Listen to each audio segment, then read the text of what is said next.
Welcome back. This is MTG Buddha. I'm back from the card shop. I picked this up today at the card shop. It's a 1986 Topps Trade set. It's a complete set. He had a couple of them. I decided to pick one up. I've never actually bought one. Wanted to see if I could maybe find a couple of the cards in there that, if I can get gemmed up, will be well worth the money.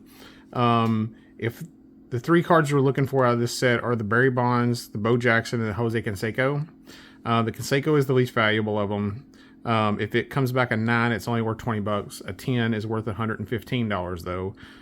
The Jackson is worth 40 in a 9 and $650 in a 10, which is the most expensive one. And then the Barry Bonds is 30 in a 9 and $370 in a 10. But I also picked up these cards at the shop. So this one was one of the E-Tops. I'd never seen it before and I don't have it, so figured I'd pick it up.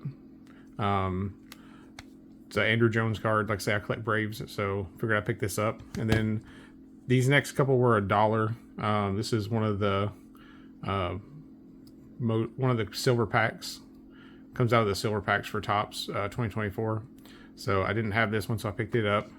I got this Del Murphy. It looked pretty centered. I will check it out, see if the edges are nice and crisp.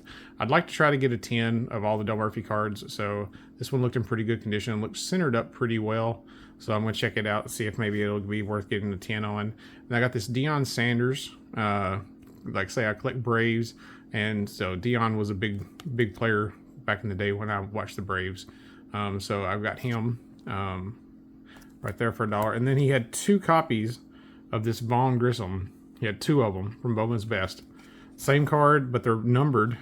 So this one's numbered 43 of 99. And this one's numbered 23 of 99. So he had 2 copies of it, and they were $3 each. And I was like, you know what? I'll take them both. So I've got 2 copies of this card numbered to 99. So there's only 97 other ones out there. So not that I'm going to try to buy out the other 97, but I just thought it was kind of interesting he had 2 of them. So I picked both of them up.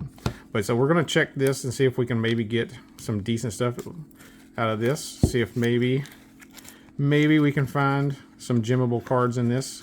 Hopefully, since they're sealed up in here, they'll be in pretty decent shape.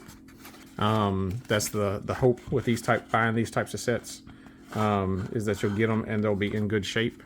The edges and corners and all that stuff will be nice. The hard part is hoping that they're centered up, because sometimes they're not always centered up, even when they come out of these types of sets. So we got to go through here and try to find the ones we're looking for, and hopefully they'll be in really good shape, and we'll be able to get them gemmed up. If there's any other players in here that I'm interested in, I might actually try to get them graded just for my PC if there's anybody in here. I'm not sure who else is in here. Those are the only 3 I know that we're really looking for. Let's see, looks like here's a Brave. Let's see, not really seeing anybody else right now. If I'm not mistaken, there's a Tom Seaver. Yeah, I was gonna say there's a Tom Seaver. I think this one sometimes can also gem up and be worth some money. So we're gonna set it to the side to check it out. Let's see. There's the Jose Canseco. We'll have to check that one out a little bit closer. Now we just need to find the other 2, the Barry Bonds and the Bo Jackson. The Bo Jackson is the one I'm most interested in because I would like to have that for my collection. Let's see. Who else in here? Anybody else in here that looks interesting? There's Lupinella. There's another Brave. All right, let's go through this next stack here. Trying to look for the last 2 cards that we're looking for. We need the Bonds. There's a Wally Joyner. I remember Joyner. I'm gonna set him over there.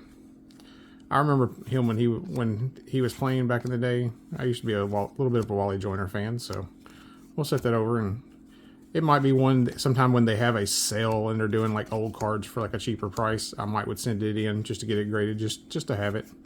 Because like I say, he was a player that I can remember back in the day, and actually I remember liking that wasn't on the Braves.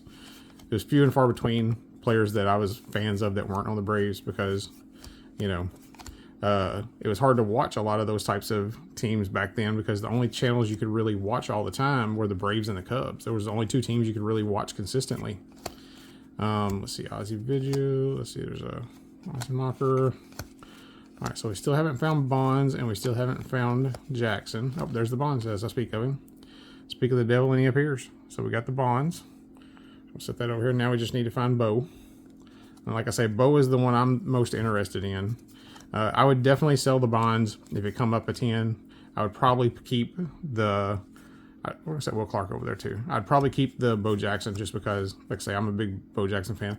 There's Bobby Witt Jr.'s dad. So for those of you that don't know, he played in the majors. He was a pitcher though. Let's see. He didn't play a real long time, but he did play in the majors. Let's see. Pete Incaviglia. I remember when people thought he was going to be a really big deal. Let's see. Looking for that Bo Jackson. There's a Ken Griffey. Nice. Bo Jackson. Watch him be toward the very end back here. There he is. Yeah, Bo Jackson right there. Centering looks a little bit off. Looks a little off-centered. PSA supposedly does a 60-40 on the centering, but they've been doing closer to 45-55 here lately, it seems like. So this one might not fall into that category.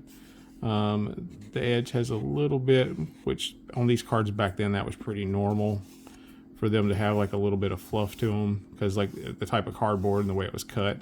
So usually if you just kind of give them a light little rub, you can get that to come off without causing any real damage or anything. So we'll see.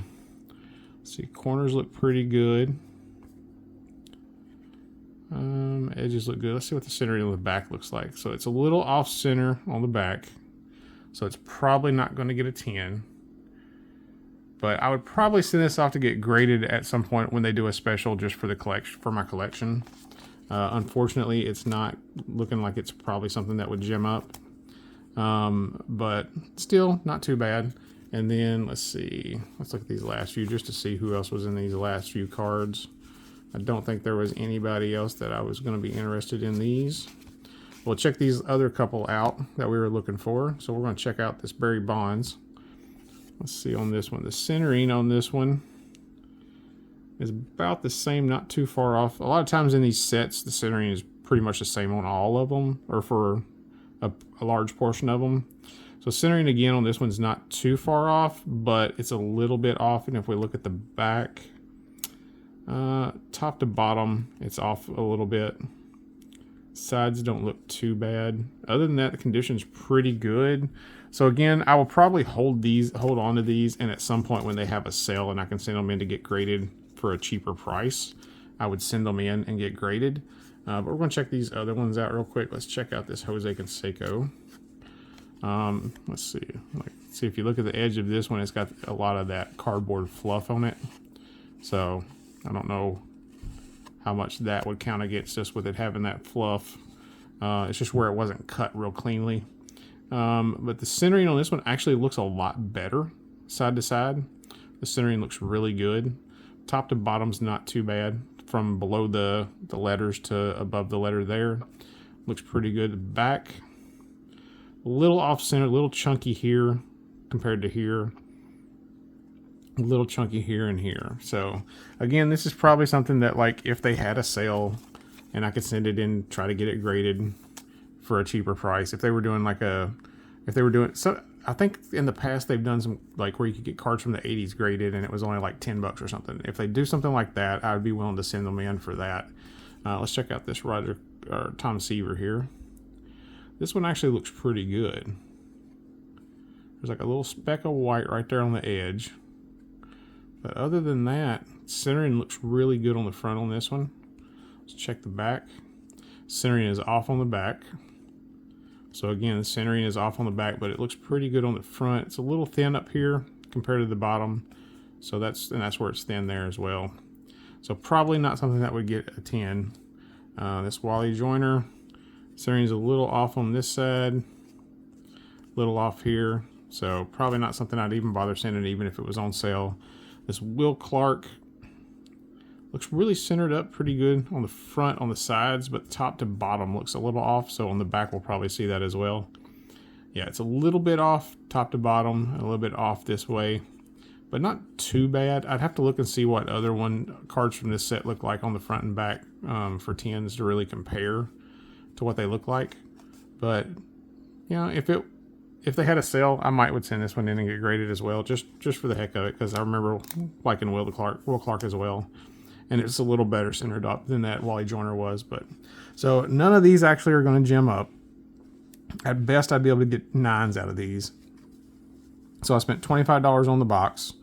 If I were to send these 3 in and get a 9 on each of them, it would cost me probably, if I wait till there's a sale going, if I could get them all done for maybe, let's say, $12 a piece, it would cost me $36, and then I would probably only make about $10. So these didn't turn out quite so well, but if I'd gotten a box that had, well, there's still a card left in there. If I'd gotten a box that had them all centered up really nice, it would have been a really good deal for $25. But like I say, these older sets, it's kind of hard to find the centering on them. That's why the 10s are so expensive, is because the centering on them is just kind of hard to find where they're perfectly centered up. Like I say, this Bonds doesn't look too bad, but I doubt it would come back a 10. If I got lucky and it came back a 10, we'd be in good shape. Like I said, the Bo Jackson wouldn't be for sale even if it was a 10 probably. But like I say, this Bonds has a chance that it could get a 10, but it's probably not going to. So, but yeah, this was just a little video of me doing a Topps Traded series to see if we could find a good gemmable Bo Jackson, essentially. I might wind up doing a few more times where I find these. If I find them less than $25, I might pick up some more. If I can find some for like 15, 20, I might pick up a couple of them and try to go through a couple to see what we can find. But hopefully you enjoyed this video. If you did, like, subscribe, come back. We'll be doing more videos of baseball cards, and every now and then doing some other things, basketball, football, things like that, just on occasion. But mostly baseball, a little bit of wrestling. Hopefully you've enjoyed this video. If you did, like, subscribe, and come back and watch again. Thanks.